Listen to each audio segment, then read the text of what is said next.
الحمد لله رب العالمين نحمده ونستعينه ونستغفره ونؤمن به ونتوكل عليه ونعوذ بالله من شرور أنفسنا ومن سيئات أعمالنا من يهده الله فلا مضل له ومن يضلله فلا هادي له ونشهد أن لا إله إلا الله وحده لا شريك له ونشهد أن سيدنا ونبينا ومولانا محمدا عبده ورسوله أما بعد فقد قال الله تعالى في القرآن العظيم والفرقان المجيد أعوذ بالله من الشيطان الرجيم بسم الله الرحمن الرحيم ترهبون به عدو الله وعدوكم وآخرين من دونه صدق الله العلي العظيم قال نبينا وحبيبنا وشفيعنا محمد رسول الله صلى الله عليه وسلم أي الجهاد أفضل قال كلمة حق عند سلطان جائر صدق رسول الله صلى الله عليه وسلم ربي اشرح لي صدري ويسر لي أمري واحلل عقدة من لساني يفقهوا قولي اللهم ربي زدني علما رضينا بالله ربا وبالإسلام دينا وبمحمد صلى الله عليه وسلم نبيا ورسولا وبمحي الدين عبد القادر الجيلاني قدس الله سره العزيز شيخا ومرشدا எல்லாம் புகழும் இந்த உலகத்தை படைத்து பரிபாலிக்கிற எல்லாம் வல்ல இறைவன் அல்லாஹ் ஒருவனுக்கே உரித்தாவதாக. அவருடைய சாந்தியும் சமாதானமும் என்றென்றும் நம் உயிரிலும் மேலான கண்மணி நாயகம் ஸல்லல்லாஹு அலைஹி வஸல்லம் அவர்கள் மீதும் அவர்களை பின்பற்றிய உத்தம சத்திய சஹாபாக்கள், தாபிஈன்கள், தபா தாபிஈன்கள், நாதாக்கள், நல்லடியார்கள், குறிப்பாக இங்கே ஒன்று கூடி இருக்கக்கூடிய நம் அனைவர்கள் மீதும் நம்முடைய குடும்பத்தார்கள் மீதும் அல்லாஹ்வின் சாந்தியும் சமாதானமும் என்றென்றும் குன்றாமல் குறையாமல் என்று நிலவட்டுமாக. ஆமீன். அல்லாஹ்வினுடைய பெரும் கிருபையினால் நம் மீது கடமையாக்கப்பட்ட ஒரு ஜும்மாவினுடைய பருவை நிறைவேற்ற வேண்டும் என்கிற நல்ல சிந்தனையோடு நாம் எல்லாம் இங்கே வருகை தந்திருக்கிறோம். வல்லோன் அல்லாஹ் நம்முடைய வருகைகளை கபூல் செய்து அருள் புரிவானாக. வாழும் காலமெல்லாம் ஆரோக்கியத்தை நசீபாக்கி அருள் புரிவானாக. என்றென்றும் அவனுக்கு நன்றி செலுத்தி வாழுகிற நன்மக்களாக ஆக்கி அருள் புரிவானாக. உலகத்தின் பல பாகங்களிலும் வாழுகிற இஸ்லாமிய சொந்தங்களின் வாழ்வாதாரத்தை சீர்படுத்தி அருள் புரிவானாக. குறிப்பாக பலஸ்தீன் மக்களுடைய வாழ்க்கையில் எல்லா விதமான பாக்கியங்களையும் கொடுத்து அருள் புரிவானாக. அங்கு இருக்கக்கூடிய சூழல்கள் நல்ல முறையில் மாறுவதற்கான தௌஃபீகை ஏற்படுத்தி அருள் புரிவானாக. என்றென்றும் நம் நாட்டிலும் ஷரியத்தை பின்பற்றி நிம்மதியாக வாழுகிற நல்ல தௌஃபீகை வந்தோம் நமக்கும் நம்முடைய சந்ததிகளுக்கும் நசீபாக்கி அருள் புரிவானாக. சங்கைக்கும் மிகுந்த மரியாதைக்கும் உரித்தான அல்லாஹ்வின் நல்லடியார்களே, சமுதாயத்திற்கு தேவையான அவ்வப்போது நடைபெறுகிற நிகழ்வுகளை முன்வைத்தே நம்முடைய ஜும்மாவினுடைய பயான்களை அமைத்துக் கொண்டு வருகிறோம். அந்த வகையில் இந்த வாரம் ஒரு விழிப்புணர்வுக்காக வேண்டி பேசப்படுகிற பயானாக கூட நீங்கள் எடுத்துக் கொள்ளலாம். காரணம் என்னவென்றால், நம்முடைய நாட்டின் ஜனநாயகத்தை பாதுகாப்பதில் முக்கிய பங்கு வகிக்கிற தேர்தல் கமிஷன் கூட மத்திய அரசுக்கு சாதகமாக செயல்படுவதும் ஜனநாயகத்தை சர்வாதிகார ஆட்சியாக மாற்றுகிற போக்கில் தேர்தல் கமிஷன் கூட தங்களுடைய நிலைப்பாடுகளை மாற்றி அமைத்திருப்பதும் கடுமையான விமர்சனத்திற்கு உள்ளாக்கப்பட்டிருப்பதை சமூகம் நன்கு அறியும். இந்த நாட்டில்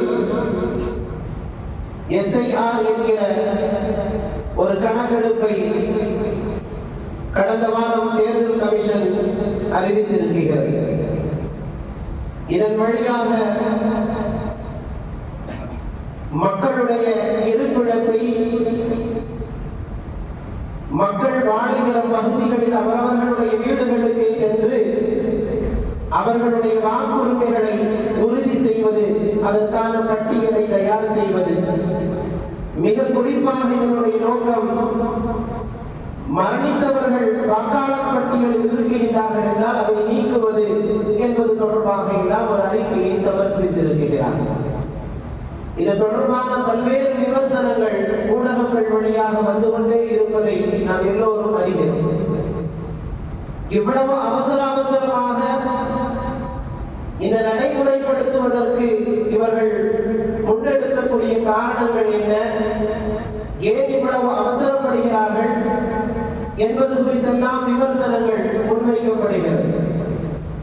சமுதாயத்திற்கு எதிரான நிகழ்வுகள் நடைபெறுகிற பொழுது அது குறித்துண்டான விழிப்புணர்வு நிச்சயமாக நம் எல்லோருக்கும் தேவையும் கூட. எபெருமானார் ஸல்லல்லாஹு அலைஹி வஸல்லம் அவர்கள் இந்த தீனை, இந்த மார்க்கத்தை முன்னெடுக்கிற பொழுது பல்வேறு விதமான எதிர்ப்புகளை சந்தித்தார்கள். அந்த எதிர்ப்புகளுக்காக வேண்டி நாயகம் ஸல்லல்லாஹு அலைஹி வஸல்லம் அவர்கள் ஹக்கை, உண்மையை மக்களுக்கு மத்தியில் சொல்லாமல் இருக்கவில்லை. ஹக்கை அவர்கள் எடுத்து கூறிக்கொண்டே இருந்தார்கள். மனித சமுதாயத்திற்கு தேவையான அத்துணை விஷயங்களையும் நாயகம் ஸல்லல்லாஹு அலைஹி வஸல்லம் அவர்களால் முன்வைக்கப்பட்டது. அந்த அடிப்படையில் ஒரு அரசியல் அமைப்பு என்பது எப்படி இருக்க வேண்டும், ஒரு ஜனநாயகம் என்பது எப்படி இருக்க வேண்டும், அந்த நாட்டினுடைய மக்களுக்கு எத்தகைய பாதுகாப்புகள் தரப்பட வேண்டும், அந்த நாட்டு மக்களுக்கு ஒரு ஆட்சி அதிகாரத்தில் இருப்பவர்கள் எப்படி நடந்து கொள்ள வேண்டும் என்கிற பல்வேறு விதமான செய்திகளை அரசியல் ரீதியாகவும் எபெருமானார் ஸல்லல்லாஹு அலைஹி வஸல்லம் அவர்கள் கூறியிருக்கிறார். ஆன்மீகத்தை மட்டும் பேசியவர்கள் அல்ல நபிகள் நாயகம் ஸல்லல்லாஹு அலைஹி வஸல்லம் அவர்கள். அரசியல் தொடர்பாகவும் ஏராளமான செய்திகளை இந்த சமுதாயத்திற்கு முன்வைத்திருக்கிறார்கள். ஆகவே அஷ்ரஃபுல் ஹல்க் முஹம்மது ரசூலுல்லாஹி ஸல்லல்லாஹு அலைஹி வஸல்லம் அவர்கள் மக்களுக்கு எதிரான சூழல்கள் வருகிற பொழுது, அல்லது ஆட்சி அதிகாரத்தில் இருப்பவர்கள் மக்களுக்கு எதிராக நடக்குகிற பொழுது, மனிதர்கள் அந்த சமுதாயத்தை சார்ந்தவர்கள் ஹக்கை சொல்லக்கூடிய இடத்தில் இருக்க வேண்டும் என்பதையும் ரசூலுல்லாஹி ஸல்லல்லாஹு அலைஹி வஸல்லம் அவர்கள் முன்வைத்திருக்கிறார்கள். அதே போன்று ஹக்குக்கு எதிரான சூழ்ச்சிகள் வருகிற பொழுதும் நாம் எப்படி தயாராகி கொள்ள வேண்டும் என்கிற நடைமுறைகளையும் கூட ரசூலுல்லாஹி ஸல்லல்லாஹு அலைஹி வஸல்லம் அவர்கள் நமக்கு கற்றுத் தந்திருக்கிறார்கள். அல்லாஹ்வுக்கும் உங்களுக்கும் எதிராக செயல்படக்கூடியவர்களை எந்த வகையில் பயமுறுத்த முடியுமோ, அதற்கு எதிராக அணிகளை திரட்ட முடியுமோ நீங்கள் திரட்டிக் கொள்ளுங்கள் என்பதாக அல்லாஹ் ரப்பல் ஆலமீன் குர்ஆனில் பதிவு செய்கிறார். தற்பொழுது அநீதிக்கு எதிரான போராட்ட முறைகள் என்பது காலத்திற்கு தோதுவாக மாறி வருகிறது. ஆகவே அதற்கு தகுந்தால் போல் நாம் நம்மை மாற்றிக் கொள்ள வேண்டிய நிர்பந்தமும் இருக்கிறது. ஒன்றாவது ஜனநாயக ரீதியாக போராட வேண்டும், அல்லது நீதிமன்றங்கள் வழியாக போராட வேண்டும், அல்லது எதிர்ப்பு போராட்டங்களை தொடர்ந்து நடத்த வேண்டும், அல்லது அநீதிக்கு எதிரான முழு வழக்கையும் ஒன்று திரட்ட வேண்டும். இப்படிப்பட்ட நிர்பந்தம் சமகாலத்தில் ஏற்பட்டிருக்கிறது. மிக குறிப்பாக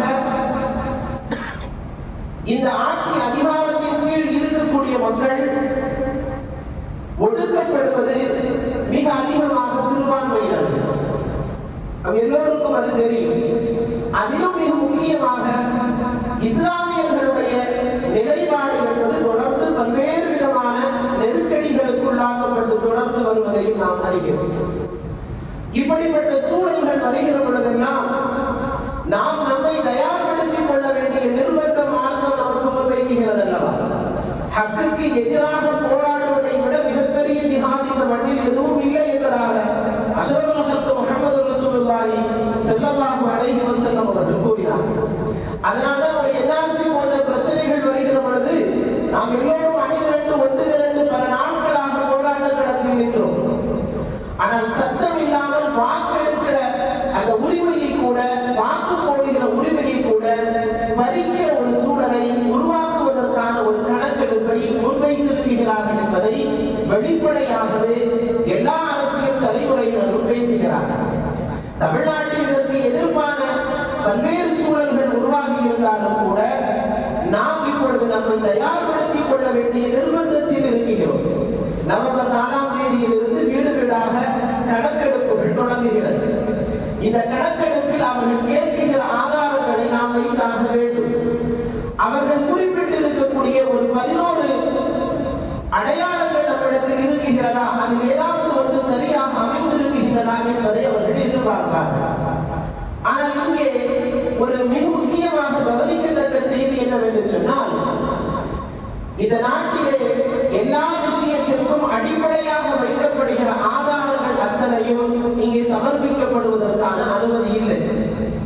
ஒரு 11 அம்சங்களை அவர்கள் அறிவித்திருக்கிறார்கள். அதில் ரேஷன் கார்டு இடம்பெறவில்லை, அடையாள அட்டை இடம்பெறவில்லை, ஆதார் எண் இடம்பெறவில்லை, இன்னும் நம்முடைய அதாவது வாகனம் ஓட்டுவதற்கான உரிமைகள் அங்கீகரிக்கப்படவில்லை. இப்படி தொடர்ந்து நம் கையில் இருக்கிற எந்த ஆதாரங்களும் அங்கே சமர்ப்பிக்கப்பட்டால் ஏற்றுக்கொள்ளப்படாத நிலை இருக்கிறது. ஆதார் எண்ணை வாங்கிக் கொள்ளலாம் என்பதாக நீதிபதிகள் அறிவித்திருந்தாலும் தேர்தல் கமிஷன் அது குறித்து இன்னும் முழுமையான நிலைப்பாட்டை வெளியிடவில்லை என்பதை இங்கே கவனிக்க வேண்டும். ஆகவே நம்மிடத்தில் இருக்கிற ஆதாரங்களை முன்வைத்தால் போதுமா என்பது இங்கே கேள்விக்குறியாகிறது. மக்களிடத்தில் புழக்கத்தில் இருக்கிற ஆதாரங்கள் கேட்கப்பட வேண்டும். ஒரு காலகட்டத்தில் ஆதாரம் என்பது மிக முக்கியமானது என்பதாக மக்களிடத்தில் ஒரு பிரகடனத்தை ஏற்படுத்தினார்கள். எல்லாவற்றையும் ஆதாரோடு இணைக்க வேண்டும் என்கிற நிர்பந்தத்தை தந்தார்கள். ஆனால் அந்த ஆதார் கூட இப்பொழுது செயலில் இல்லை என்கிற நிலைக்கு தள்ளப்படுகிறது.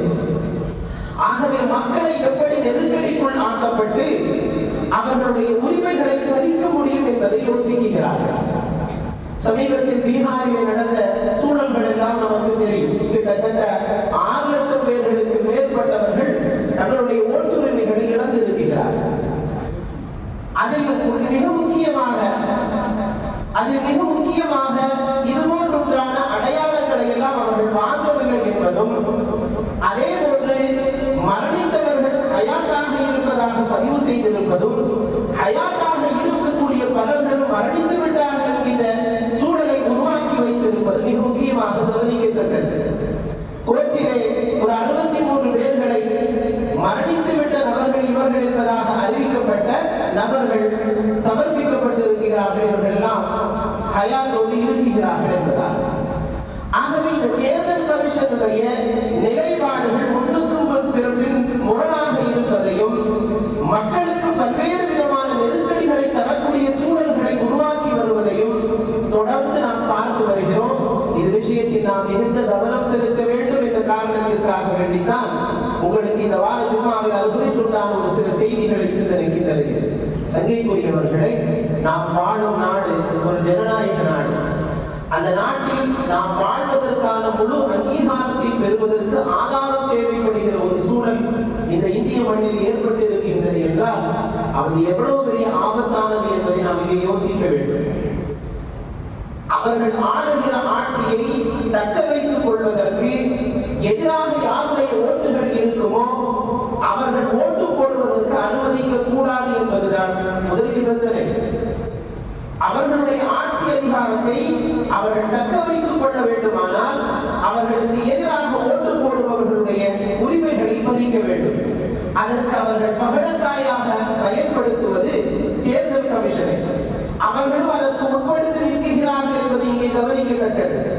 அதில் இருக்கக்கூடிய தேர்தல் கமிஷனராக தற்காலத்தில் பதவி வகிக்கக்கூடியவர் ஒரு காலகட்டத்தில் உள்துறை அமைச்சருடைய தனி செயலாளராக செயல்பட்டு இருக்கிறார்கள் என்பதும் ஊடகங்கள் பதிவு செய்கிறது.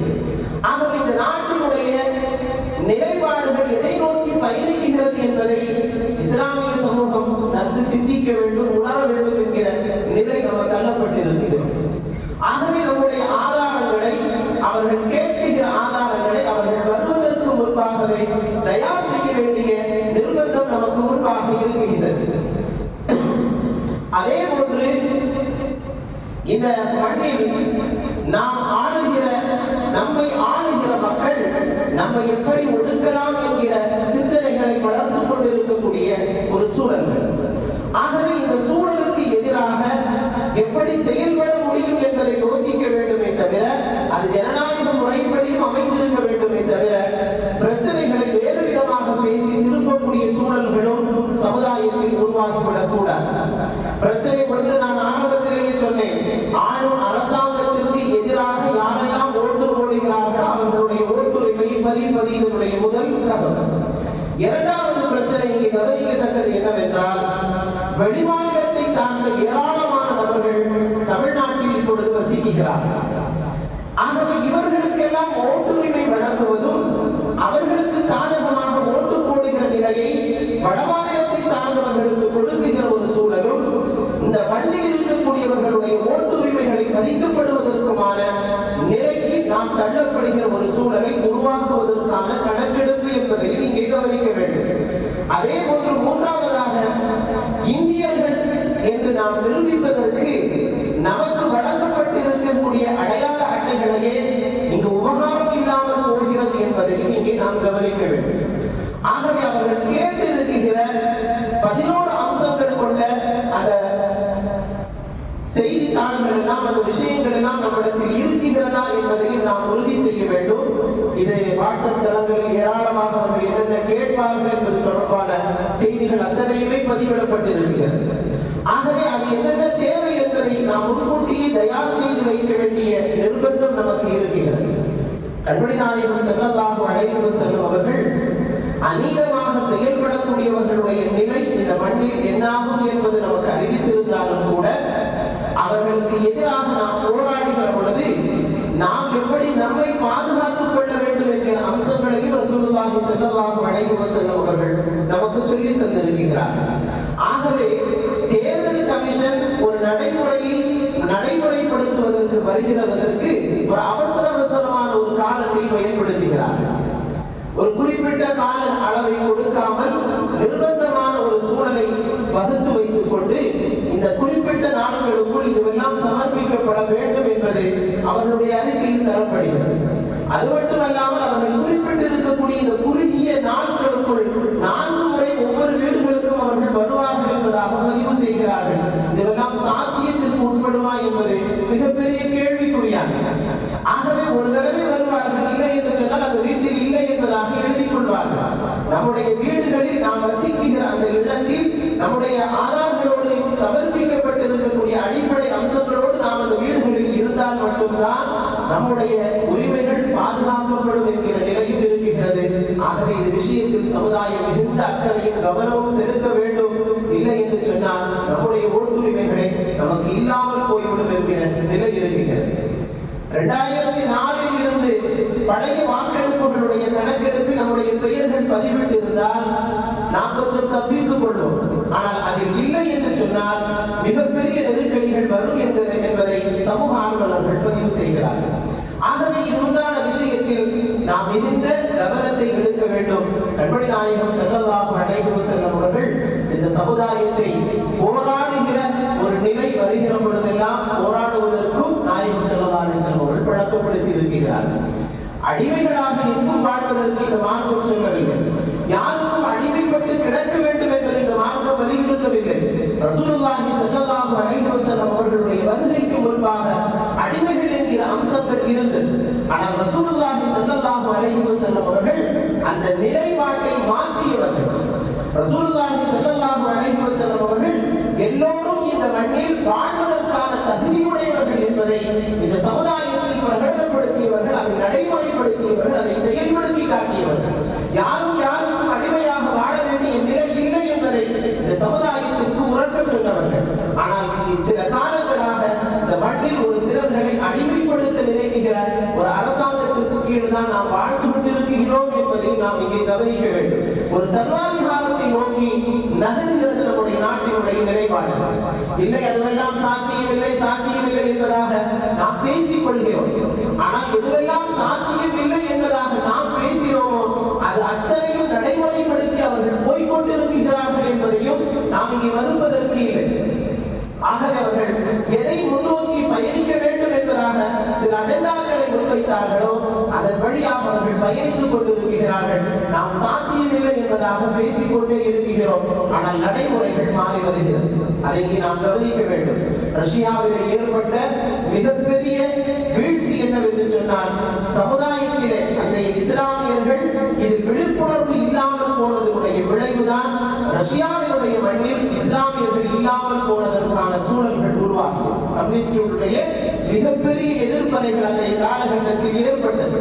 இஸ்லாமியர்களுக்கு எதிராக குர்ஆனை தெளிவாக படிக்க முடியாத ஒரு நிலை, அல்லாஹ்வை வணங்குவதற்கான வழிமுறைகளை ஏற்படுத்த முடியாத ஒரு நிலை, இஸ்லாமியர்களுக்கு என்று பல்வேறு விதமான கட்டுப்பாடுகள் அங்கே விதிக்கப்பட்டது. ஆனால் அவர்கள் அதை பெருசாக எண்ணிக்கொள்ளாததனுடைய விபரீதம் அந்த நாட்டில் இஸ்லாமியர்கள் இல்லாமல் போனதற்கான காரணமாக பதிவு செய்கிறார். ஆகவே இது போன்றுண்டான விஷயங்களை நாம் கவனம் செலுத்த வேண்டும். நம்முடைய செயல்பாடுகள், நம்முடைய நடைமுறைகள் அல்லாஹ்விற்கு உகப்பானதாக மாறாத வரையிலும் இது போன்றுண்டான ஆபத்துகளிலிருந்து நாம் தப்பிக்க முடியாது. ஆகவே அல்லாஹ்விற்கு எது பிரியமான செயல்பாடுகளோ, அல்லாஹ்விற்கு எது விருப்பமான காரியங்களோ, நபிகள் நாயகம் ஸல்லல்லாஹு அலைஹி வஸல்லம் அவர்கள் எந்த வாழ்க்கை முறைகளை நமக்கு கற்றுத் தந்திருக்கிறார்களோ அந்த உயரிய பண்பு செயல்பாடு நம்மிடத்தில் வந்தால் மட்டும்தான் அல்லாஹ் நமக்கான மாற்றத்தை தருவான் என்பதையும் நாம் ஒவ்வொருவரும் சிந்திக்க வேண்டும். பாவ செயல்கள் சமுதாயத்தில் மலிந்து கொண்டே வருகிறது. பாவங்கள் தினந்தோறும் ஏராளமாக நம்முடைய கண்ணுக்கு முன்பாகவே நடைபெறுவதை பார்க்கிறோம். இந்த பாவத்தினுடைய விபரீதம் தான் ஆட்சியாளர்களை கொண்டு ரப்பு நெருக்குகிற சூழல்கள் வரும் என்பதை நபிகள் நாயகம் ஸல்லல்லாஹு அலைஹி வஸல்லம் அவர்கள் நமக்கு சொல்லித் தந்திருக்கிறார்கள். ஆகவே இந்த பாவ செயல்களிலிருந்து இந்த இஸ்லாமிய சமுதாயம் எவ்வளவு தூரம் மோசமான நிலைக்கு தள்ளப்பட்டுக் கொண்டிருக்கிறார்கள் என்பதை நாம் பல்வேறு ஜும்மாக்களின் வழியாக சொல்லி இருக்கிறோம். ஹராமான விஷயத்திற்கு இந்த சமுதாயம் முன்னிலைப்படுத்தி இருக்கின்றது என்பதை இங்கே நாம் கவனிக்க வேண்டும்.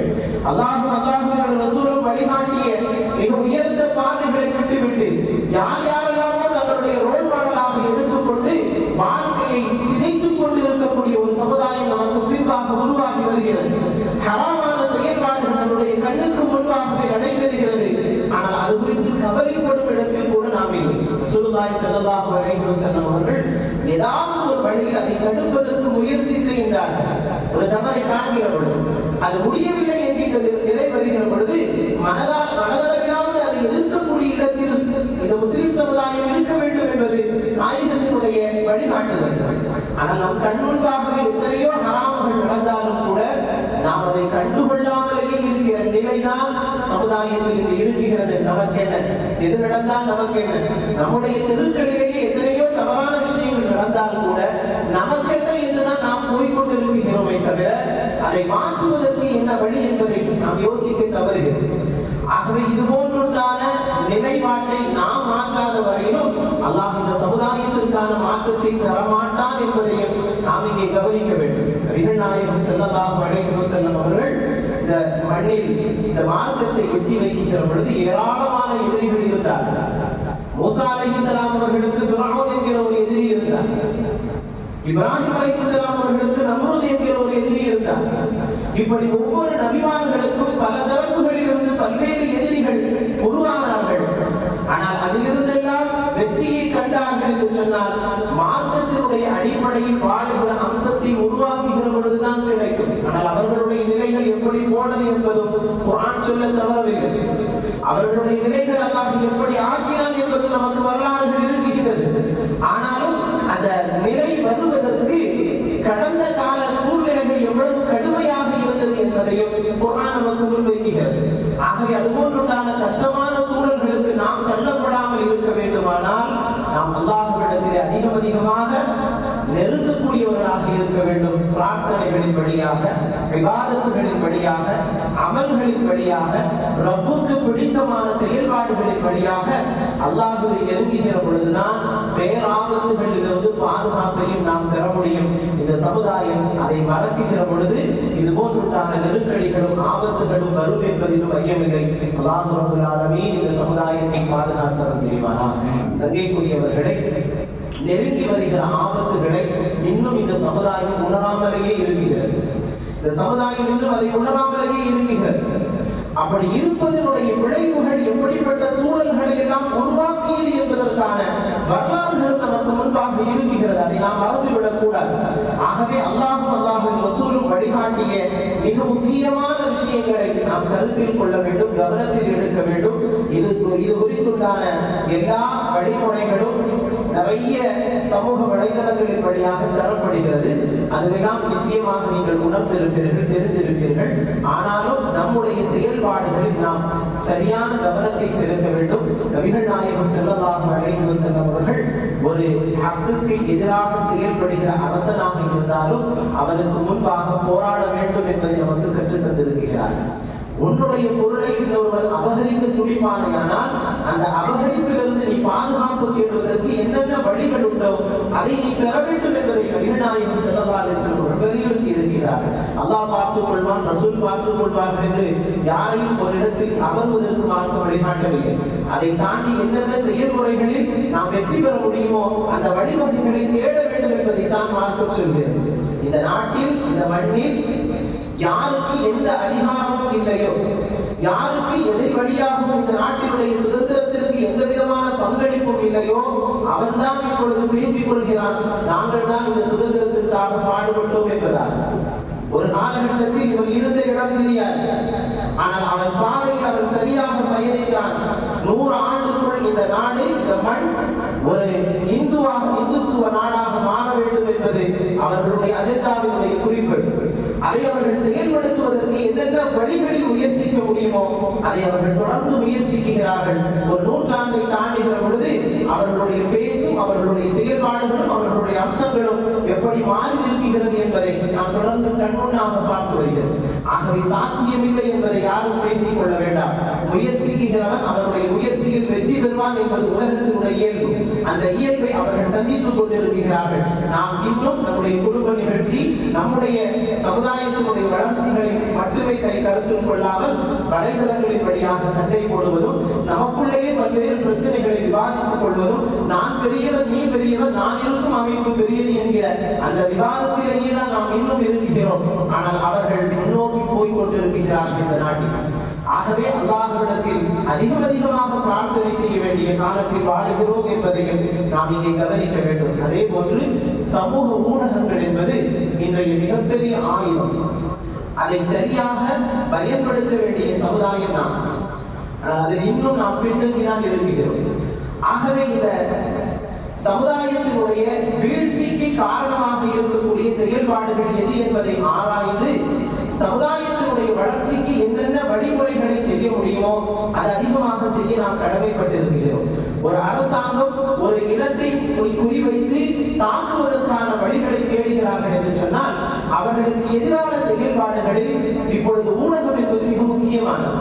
ஆகவே இதில் சமூக வலைதளங்களை பயன்படுத்தக்கூடியவர்கள் சரியாக அதை பயன்படுத்தினால் நிச்சயமாக நம்முடைய வழித்தடங்கள் இன்னும் விசாலப்படும் என்பதில் ஐயமில்லை. அதில் நாம் கொஞ்சம் கவனம் செலுத்த வேண்டும். அதே போன்று நம்முடைய நிலைப்பாடுகளை அல்லாஹ்வுக்கு முன்பாக பிரார்த்தனையின் வழியாக முன்வைக்கக்கூடியவர்களாக இருக்க வேண்டும்.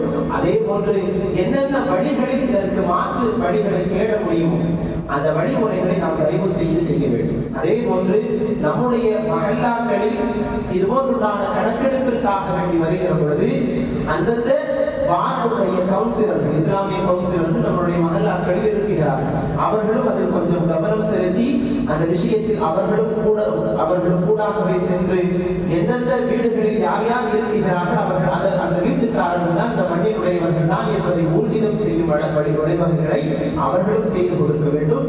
அதே போன்று நிர்வாக பெருமக்களாக இருக்கக்கூடியவர்களும் அவரவர்களுடைய வார்டுகளில் மெம்பராக இருக்கக்கூடியவர்கள் இப்படிப்பட்ட அதிகாரிகள் வருகிற பொழுது அவர்கள் என்னென்ன வேலைகளை செய்கிறார்கள், என்னென்ன வழிமுறைகளை செய்து வைக்கிறார்கள் என்பதையெல்லாம் கொஞ்சம் கவனம் செலுத்தினால் இதுபோன்றுண்டான பிரச்சனைகளிலிருந்து நாம் கொஞ்சம் பாதுகாப்பு தேடிக்கொள்ளலாம். காரணம், ஓட்டுரிமை இல்லை என்கிற நிலை வருகிற பொழுது இந்த மண்ணிற்கு சொந்தக்காரர்கள் இல்லை என்கிற நிலையை வருங்காலத்தில் உருவாக்குவார்கள். ஆகவே இது சாதாரணமாக எடுத்துக்கொள்ளக்கூடிய பிரச்சனைகள் அல்ல. ஓட்டுரிமை என்பது நமக்கான உரிமை, ஜனநாயக உரிமை. அந்த உரிமையை யாருக்காக வேண்டி விட்டுக் கொடுக்க வேண்டிய தேவையும் அல்ல. ஆகவே அதில் நாம் கொஞ்சம் கவனம் செலுத்த வேண்டும். என்னென்ன ஆவணங்கள் தேவை என்பதாக மத்திய அரசால் அறிவிக்கப்பட்டிருக்கிறதோ அந்த ஆவணங்களை உடனே தயார் செய்வதற்கான வழிவகைகளை செய்து கொள்ளுங்கள். வரக்கூடிய காலங்களில் நமக்கான அங்கீகாரத்தை பெறக்கூடியவர்களாக நாம் இருக்க வேண்டும். அல்லாஹ் ரப்பல் ஆலமீன் நமக்கு எல்லா வகையான பாதுகாப்புகளையும் ஏற்படுத்தி அருள் புரிவானாக. கடுமையான சூழ்ச்சிகளை செய்து சிறுபான்மையினர்களுடைய ஓட்டுகளை இல்லாமல் ஆக்க வேண்டும் என்கிற நடைமுறைப்படுத்த துடிக்குகிற இந்த ஆட்சியாளர்களை அல்லாஹ் ஓரம் கட்டி அருள் புரிவானாக. நமக்கான வளமான வாழ்க்கை அல்லாஹ் இந்த மண்ணின் கடைசி வரைக்கும் தந்தருள் புரிவானாக. சங்கிக்குரிய அல்லாஹ் நல்லடியார்களே, மாதந்தோறும் நம்முடைய ஹுத்பா பள்ளியில் நடைபெறுகிற பெண்கள் பயான் இன்ஷா அல்லாஹ் நாளை அசல் தொழுகைக்கு பின்பாக நடைபெறும். சமுதாயத்தில் உள்ள பெண்மணிகளை கலந்து அதை நலன்பட செய்யுமாறு அன்பாய் கேட்டுக் கொள்கிறேன். அதே போன்று நம்முடைய பாபா காசி பள்ளியில் வைத்து மாதந்தோறும் நடைபெறுகிற சரவாத்து மஜ்லிஸ் இன்ஷா அல்லாஹ் இன்றைய மக்ரிப் தொழுகைக்கு பின்பாக நடைபெறும். அந்த பள்ளியினுடைய இமாம் சலவாத்து மஜ்லிஸை நடத்தி துஆ ஓதுவார்கள். இன்ஷா அல்லாஹ் ஆர்வமுள்ள மக்கள் அதில் கலந்து பலன் பெறுமாறும் அன்பாய் கேட்டுக் கொள்கிறோம். அல்லாஹ் ரப்பல் ஆலமீன் நம்முடைய செயல்பாடுகளை பாதுகாத்தல் புரிவானாக. எல்லா வகையான பாதுகாப்பையும் இந்த மண்ணில் அல்லாஹ் நமக்கு நிரந்தரமாக தந்தருள் புரிவானாக. ஆமீன் ஆமீன். வாஹிர் தஅவானா அல்ஹம்துலில்லாஹ். அஸ்ஸலாமு அலைக்கும்.